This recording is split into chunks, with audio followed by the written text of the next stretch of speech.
Border Patrol, RGV sector continues to lead the nation in apprehensions, 120,000 plus apprehensions so far this year. But on top of that, one of the things that people aren't talking about are the 25,000 people that have gotten away from us. Those are folks that we know made it past the infrastructure, the agents, the technology that we do have in place because our resources are stretched so thin. Well, we actually don't know who they are. So far here in South Texas, we've apprehended folks from 44 different countries. These are from the Middle East, Southeast Asia, Yemen, Iraq, Pakistan, Iran, you name it. We continue to see some increases in those numbers. Most of the people we apprehend are from Central America, Guatemala, Honduras, and El Salvador, but we do see folks from across the world, and probably by the end of the year, I would venture to say that number will get as high as 60 different countries we will apprehend people from. Wow. And those are the folks that are trying to get away from our officers each and every day.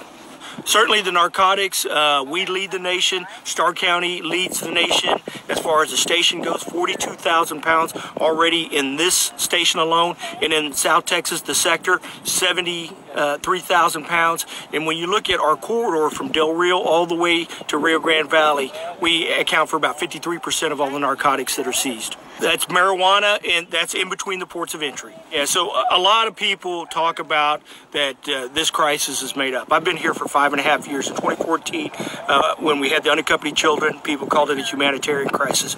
We are going to either reach or exceed the numbers that we experienced in 2014.